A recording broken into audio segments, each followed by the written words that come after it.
Hey everybody, Ray here. You know, anyone who has a workshop or works in their garage like I do, you wind up having extra materials that you have to find someplace to put them.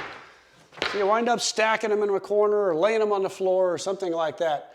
It's unsightly, it's messy, I don't like it. I'm going to try to find a better way to store this stuff.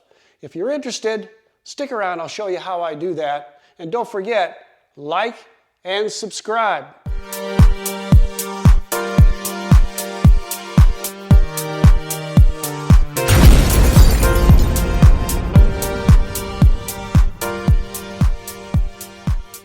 If you've seen my videos before, you know that I'm on a constant quest to use up scrap pieces of lumber that I have laying around the garage here. This cabinet, for example, was made primarily out of scraps that I had laying around. Built all the shelves and so forth. This fold-down table was made out of scraps. This is an old cabinet door and then scrap pieces of wood that I put together for the legs.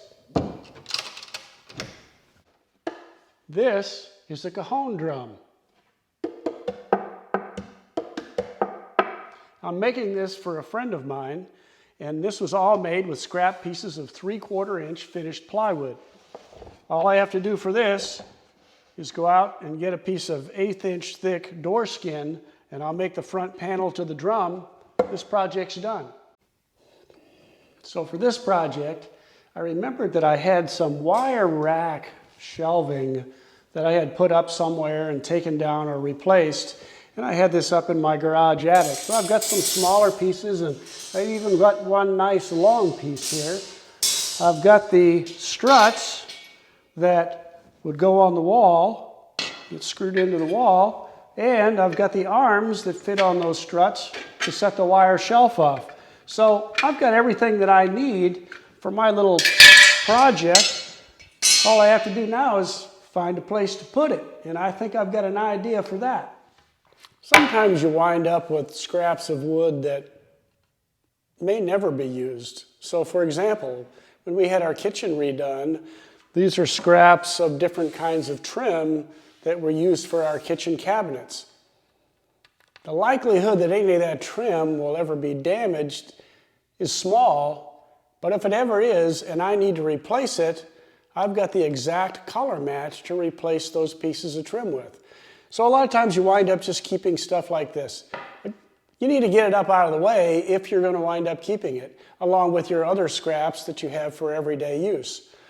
Well, one good suggestion is up above your garage door.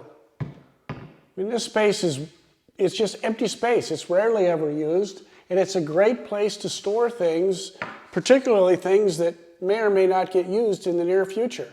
So that's where we're going to try to target putting our shelves. So we're going to put our shelf up here, and I have to be aware of the fact that this is the bar that supports the spring for opening and closing the garage door. So I can't be any further down than really about 11 or 12 inches to make sure that I stay above that spring. And that still gives me plenty of room up here to store some things.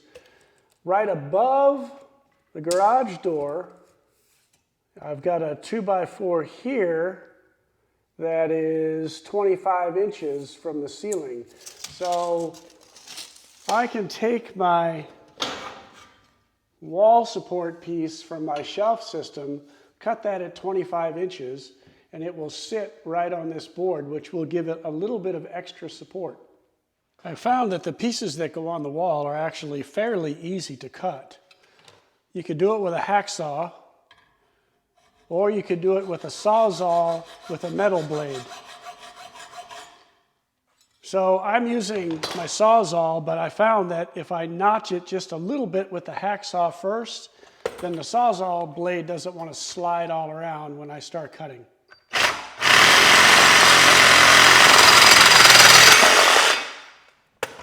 And just that quickly, it'll come off for you. We've marked where our studs are here. So I'm going to put a screw up here in top. Here's my garage door wire. So I want to make sure I don't squash that in behind. Got that screw in. Then we'll come down here and make sure we're level. I've got a magnetic level on there, so make sure we get level.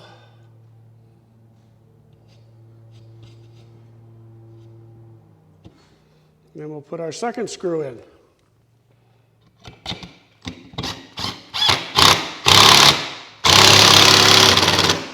I'm going to put a fresh battery in here and finish screwing those in, but then our uprights will be done. All right, now we can put our shelf supports in, remembering that we want to stay above this bar here. So I'll put that other shelf support in, then we'll put our wire rack on.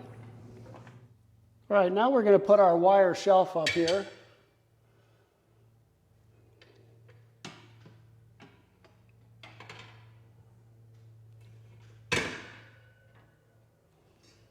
And there we go. And that should be plenty sturdy enough. I considered another brace here in the middle, but the boards are long enough that they'll really be hitting on the sides. And I just don't think I'm going to need this. If I do feel like I need it, I'll come back and put it in, but I think we're fine without it. Let's stack some wood on here and see how we look.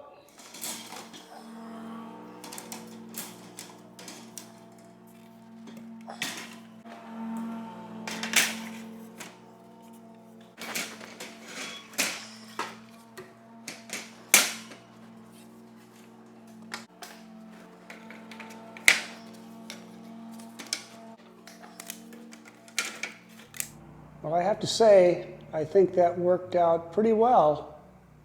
It's a nice space for it up there. At some point I may come along and put one on the other side as well. And if you look over at the corner here, oh, look at that, no wood stacked up. Much neater and cleaner. Look over at the other side of my garage, I had these smaller pieces of the wire shelf. And I just put those up there. I made sure that they were above my height so I couldn't clip the top of my head when I went by them. But that cleaned up a lot of smaller stuff that was down here on the floor. Now it's up off the floor.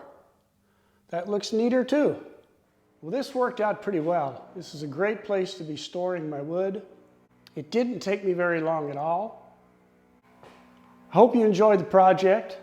If you did, hit that like button and subscribe. And thanks for watching. I appreciate it.